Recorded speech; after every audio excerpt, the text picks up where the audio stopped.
Commander Sarah Chen stood at the observation deck of the Galactic Council station, watching another star system vanish in a flash of crimson light. The other council members, tall, willowy beings from gentle worlds, whispered among themselves in mounting panic. Their crystalline forms shimmered with anxiety, but Sarah's attention remained fixed on the pattern of destruction. "There's something wrong with these readings," she muttered, enhancing the holographic display. After 20 years exploring the harshest environments Earth could offer before joining the Council's science division, she developed an instinct for danger that her alien colleagues found unsettling. High Counselor Zurl, a being of pure energy contained within an ornate mechanical shell, drifted closer. "We have our finest minds studying the anomaly, Commander. Perhaps you should rest. Your finest minds evolved on worlds with perfect weather and negligible tectonic activity," Sarah interrupted, earning shocked looks from the gathered aliens. "They've never had to recognize patterns of imminent natural disasters just to survive childhood."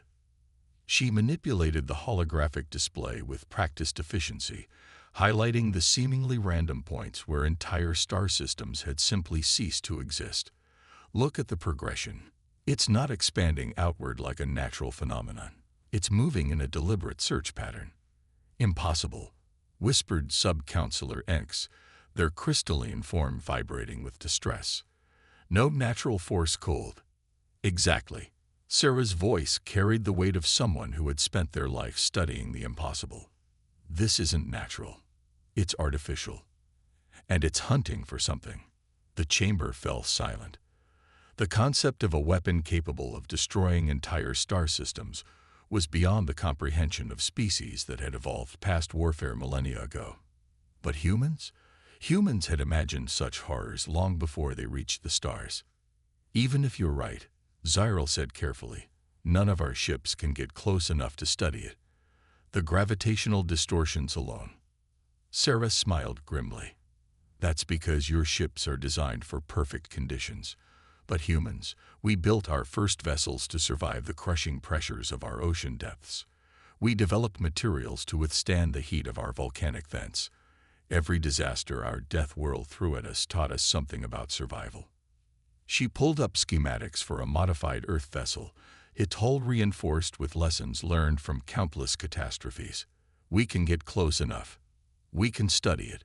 And most importantly, we can stop it." The council members stared at the designs, their forms shifting with a mixture of horror and hope. Horror at the conditions humans considered survivable, and hope that perhaps these strange creatures from a world that should have killed them might be exactly what the galaxy needed. "You truly believe humans can approach this thing?" Zyril asked. Sarah's eyes reflected the crimson glow of another dying star system. "High Counselor, where I grew up in the Pacific Ring of Fire, we learned to predict volcanic eruptions by studying patterns that other species can't even perceive. My first job was developing early warning systems for earthquakes, sun emis, and supervolcano activity. This anomaly, it's speaking a language that only Deathworlders understand." She straightened her uniform, a habit from years of military service before joining the Council. "Humanity didn't just survive Earth's worst. We learned from it. Every natural disaster, every extreme condition, every brush with extinction made us stronger, smarter, more adaptable. We're not just another species capable of spaceflight. We're the children of a world that tried its best to kill us, and failed." The council chamber erupted in discussion, but Sarah's attention returned to the holographic display. Another star system vanished, right where her pattern analysis predicted it would. Time was running out. "Prepare your report, Commander," Zyril said finally. "The Council will hear your proposal." As the other members filed out, Sarah continued her calculations. The galaxy was about to learn why humans called Earth a death world, and why that might be its only hope for survival. The emergency council chamber hummed with nervous energy as Sarah Chen presented her findings. The holographic display showed the path of destruction in stark detail. 23 star systems obliterated in just under a month. But it was her next revelation that sent ripples of fear through the assembled aliens. The anomaly isn't just destroying systems, Sarah explained, highlighting energy patterns that only a species evolved to recognize natural disasters could detect. It's learning from each destruction, adapting, growing stronger, like a predator testing its prey's defenses. Dr. Maya Rodriguez, Earth's leading genophysicist, stepped forward. Her weathered face bore scars from studying electromagnetic storms in Jupiter's atmosphere. We've detected quantum signatures similar to theoretical weapons Earth scientists proposed centuries ago, but abandoned because they were too dangerous. The council members' forms flickered with distress. High Counselor Zurl's mechanical shell emitted a low hum of concern. You're suggesting someone created this? Not someone, Maya corrected, her voice carrying the weight of countless hours studying the impossible. Something. The energy patterns suggest artificial intelligence, but operating on principles so advanced they might as well be magic. Sarah manipulated the display, showing their proposed solution. That's why conventional approaches won't work. We need to think like the Deathworlders we are. The image shifted to show the HFY Prometheus, a ship unlike anything the Council had ever commissioned. Its hull incorporated lessons learned from deep-sea creatures that survived crushing ocean pressures. Its shielding used principles discovered by studying extremophile bacteria thriving in radioactive environments. Every system was built on the premise that survival meant adapting to conditions that should be impossible. This is madness, Sub-Counselor Angst vibrated in agitation. The forces near the anomaly would tear any vessel apart. Any normal vessel, Maya agreed. But humans, we built this ship using everything Earth taught us about surviving the unsurvivable. The hull materials were developed by studying organisms living near hydrothermal vents. The radiation shielding is based on bacteria we found thriving in nuclear waste. Sarah highlighted the crew quarters. We've assembled a team of specialists. Deep space miners used to working in conditions that would kill most species. Scientists who study active volcanoes up close. Military personnel trained to survive environmental extremes that even other humans consider impossible. And you believe these Deathworlders can succeed where our most advanced automated probes failed. Zyral's tone carried equal parts hope and skepticism. With respect, High Counselor, Sarah's voice was firm. Your probes were designed by species that evolved in perfect conditions. They don't understand survival the way we do. Humanity's greatest strength isn't our technology. It's our instinct for staying alive in conditions that should kill us. Maya brought up new data, showing the anomaly's accelerating growth. We estimate 3 months before it consumes the first inhabited system. 6 months before it reaches Earth. Within a year, half the galaxy could be gone. The council chamber erupted in frightened whispers. Sarah let them process the horror before continuing. We're not asking for permission. Earth has already volunteered its best people for this mission. We're asking for trust. Trust that the very things that make us different, our aggression, our paranoia, our obsession with survival, might be exactly what the galaxy needs right now. Zyral's mechanical shell studied the human women for a long moment. And if we refuse, then we go anyway, Maya said simply, because that's what humans do. We see impossible odds, and we fight anyway. We face certain death, and we survive anyway. It's not just our nature, it's our legacy as Deathworlders. The chamber fell silent. Sarah watched the council members communicate in their subtle ways, shifting colors, vibrating frequencies, pheromone exchanges that human senses could barely detect. Finally, Zyril spoke. The council accepts your proposal, Commander Chen. All resources are at your disposal. Show us what the children of Earth can do. As the council members filed out, Sarah and Maya shared a knowing look. The galaxy was about to learn why humans called themselves the ultimate survivors, and why sometimes the most dangerous species might be the only ones capable of preserving life itself. The HFY Prometheus hung in space like a predator poised to strike, its reinforced hull gleaming under the crimson light of the approaching anomaly. Inside the ship's command center, Captain Diana Patel ran through final checks with her crew of specialists, each chosen not just for their skills, but for their experience facing death and winning. "Hull integrity at maximum," reported Dr. Kenzo Tanaka, his fingers dancing over controls designed to withstand forces that would crush normal ships. Before joining the mission, he'd spent 15 years developing habitats that could survive the crushing depths of Europa's oceans. "If this ship can't handle what's out there, nothing can." "Environmental systems nominal," added Dr. Elena Volkov, her scarred hands steady on her station. She'd earned those scars studying microorganisms in Siberian nuclear waste sites, learning secrets of survival from Earth's most resilient life forms. "Whatever that thing throws at us, we can take it." Diana studied the tactical display where the anomaly pulsed like a malevolent heart. 20 years of leading rescue missions in Earth's most hostile environments had taught her to read danger in the smallest details. "There's a pattern to its expansion, like it's breathing." From the science station, Maya Rodriguez nodded grimly. "The energy signatures are becoming more complex. It's not just destroying anymore, it's evolving." "Distance to anomaly perimeter?" Diana asked, though she already knew the answer. "Some distances burn themselves into your memory." 50,000 kilometers, Kenzo reported. "Well past the point where other ships failed. We're in uncharted territory now." Diana allowed herself a tight smile. "Uncharted territory is what humans do best. Begin approach vector." The Prometheus moved forward, its engines a quiet hum thanks to technology reverse-engineered from deep-sea creatures that moved silently through crushing pressures. As they closed the distance, the ship's sensors began registering forces that would tear normal vessels apart. "Gravitational shear increasing," Elena reported, her voice steady despite the readings on her screen. "Hull stress at 40% but holding. The biomimetic reinforcement is working exactly as designed." "Radiation levels rising," Maya added, "but our shielding is adapting, just like the extremophile bacteria it's based on. We're actually learning from the exposure."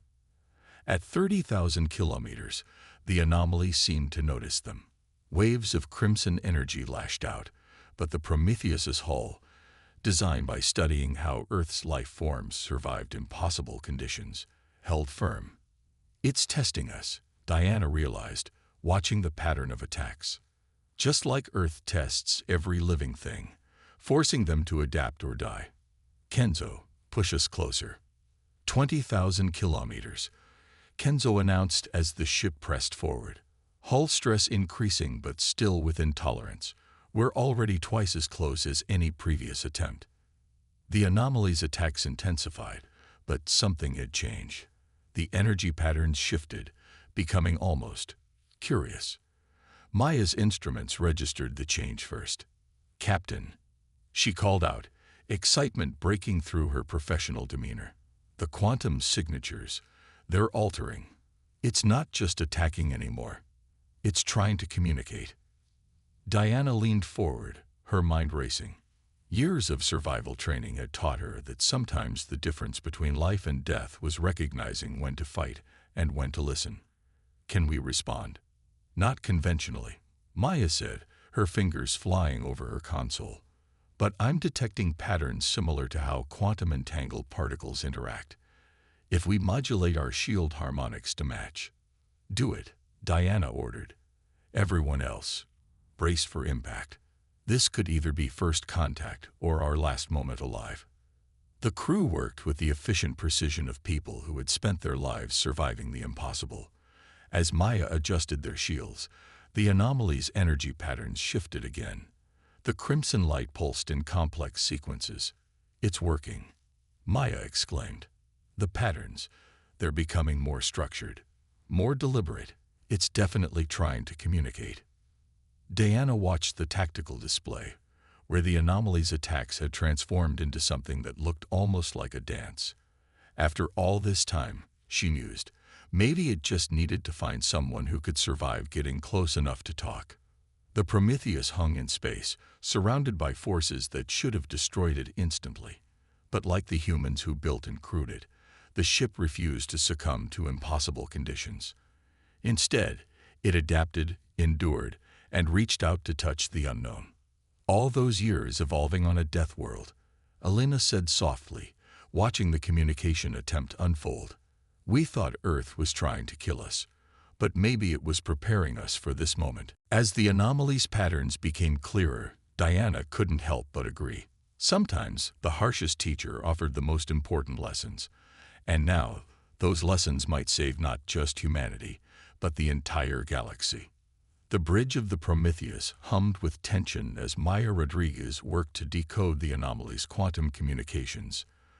The crimson energy surrounding their ship had transformed from violent attacks into complex patterns, like a cosmic light show orchestrated by an alien intelligence. It's not just random data, Maya announced, her voice tight with concentration. There's a clear mathematical sequence, but it's unlike anything in our databases. She paused, studying new readings. Wait, these patterns, they're similar to how DNA repairs itself after radiation damage.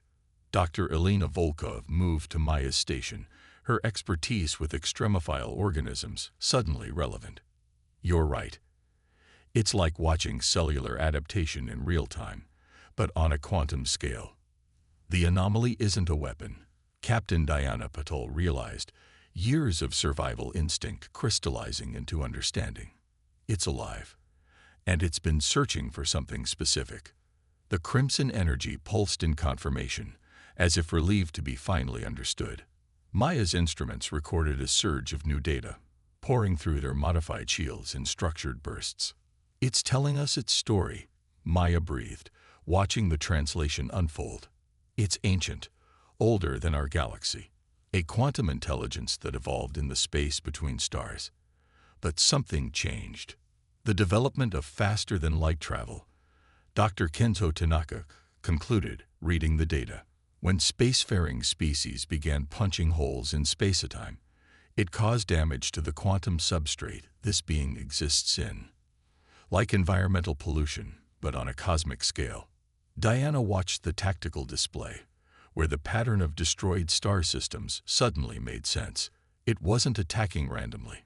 It was trying to stop the damage, like an immune system attacking an infection. But none of the advanced species could survive getting close enough to understand. Because they evolved in perfect conditions, Elena added, her scarred hands moving over the console as she compared the data to Earth's extremophiles. They never developed the ability to adapt to extreme change. But humans. We're children of catastrophe, Diana finished. Our entire evolutionary history is one crisis after another. Ice ages, asteroid impacts, supervolcanoes. Earth threw everything it had at us, and we survived. We adapted. The anomaly's communication became more focused, more urgent. Maya's translation programs struggled to keep up.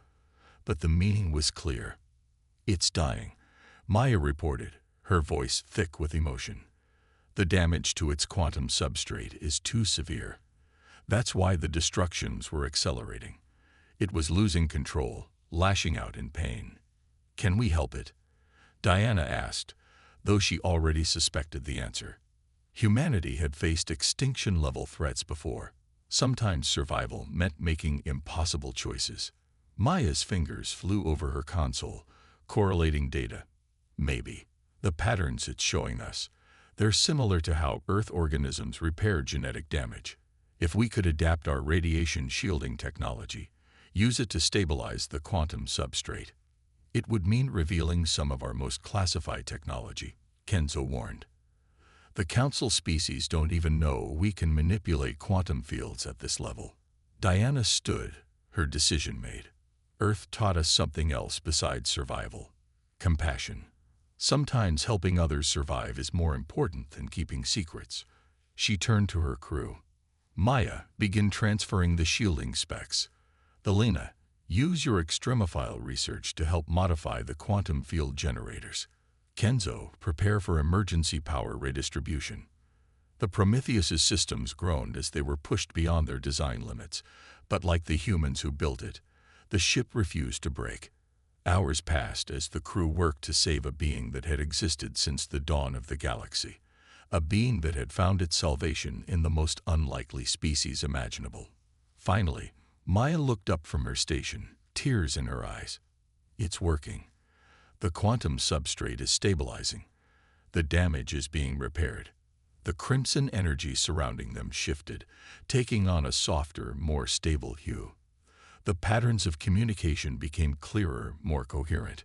Through their modified shields, the ancient intelligence expressed something beyond simple gratitude. It offered understanding. All this time, Diana mused, watching the quantum being heal itself using principles learned from Earth's harshest environments. We thought being from a death world made us outcasts, but it made us exactly what the galaxy needed, a species that could face the impossible and find a way forward. The Prometheus hung in space, surrounded by an ancient intelligence that had found hope in humanity's greatest gift, not our technology or our strength, but our ability to adapt, to survive, and to help others do the same. The Galactic Council chamber fell silent as Captain Diana Patel finished her report. The holographic display showed the now stable quantum being, its crimson energy transformed into a gentle aurora that stretched across thousands of light years. Around the chamber, representatives from hundreds of peaceful worlds tried to process what humanity had accomplished. "You didn't just survive contact," High Counselor Zerl said, their mechanical shell vibrating with something close to awe. "You communicated with it, healed it, using technology derived from Earth's most extreme environments." "We had help," Diana responded, gesturing to her crew. Dr. Rodriguez's understanding of quantum physics, Dr. Volkov's research on extremophile adaptation, Dr. Tanaka's deep space engineering. We succeeded because Earth taught us to combine survival skills in creative ways. Maya Rodriguez stepped forward, bringing up new data. "The being has shared some of its knowledge with us. It's been watching the galaxy evolve for billions of years. What we perceived as destruction was actually its attempts to prevent permanent damage to the quantum substrate that underlies our reality." "And now?" Sub-Counselor Enks asked, their crystalline form shimmering with concern. "Now it's becoming a teacher," Alina Volkov answered, her scarred hands manipulating the display to show the quantum being's new behavior. "It's showing us how to modify our FTL technology to prevent further damage to the substrate. But more importantly, it's teaching us about adaptation and survival on a cosmic scale." The council members shifted uncomfortably. The concept of learning from crisis rather than avoiding it entirely was foreign to species that had evolved in perfect conditions, but they couldn't deny the results. "There's something else," Diana added, bringing up a new star chart. "The being has detected similar quantum anomalies in other galaxies. Some may be like itself, others could be different. But they all need someone who can survive getting close enough to understand them. And you believe humans are suited for this role?" Zyril asked, though their tone suggested they already knew the answer. "Not just humans," Kenzo Tanaka replied, highlighting several worlds on the chart. "There are other Death World species in the galaxy, beings that evolved under extreme gravity, in toxic atmospheres, or with intense radiation. We've already begun reaching out to them." Maya nodded, bringing up data on these other survivors. "What we learned from Earth's extremophiles could help them develop their own potential. Together, we could form a network of species capable of handling cosmic-scale challenges." The council chamber erupted in discussion. The peaceful species that had once looked down on Deathworlders were beginning to understand that the galaxy needed both types of civilizations, those who had mastered tranquility and those who had mastered survival. "The being has a message for the council," Diana said, her voice cutting through the chaos. She activated a final recording, and the chamber filled with patterns of light that the Prometheus' systems had translated into words. "The universe tests all life. Some adapt through peace, others through struggle. Both paths have value. But in times of great change, it is those who have learned to survive who must lead the way forward. The species you once called Deathworlders are not cursed. They are prepared. High Counselor Zero rose, their mechanical shell gleaming. Captain Patel, the Council recognizes that we have much to learn from Earth and its people. We propose the creation of a new division within the Council, the Adaptation and Crisis Response Team, led by those who understand survival as only Deathworlders can. Diana shared a proud look with her crew. Their mission had done more than save an ancient intelligence. It had changed how the galaxy viewed species like humanity. No longer outcasts, but essential partners in facing the unknown. We accept, Diana said simply. Earth taught us that survival isn't just about enduring hardship. It's about helping others endure as well. Whatever challenges the universe holds, we'll face them together. As the council session ended, Diana watched the quantum beings' aurora shimmer across space. Humanity had found its place in the galaxy not despite their harsh origins, but because of them. They were the children of a world that had forged them through crisis after crisis, preparing them for exactly this role. They were Deathworlders, and that made them perfectly suited to help life flourish across the cosmos.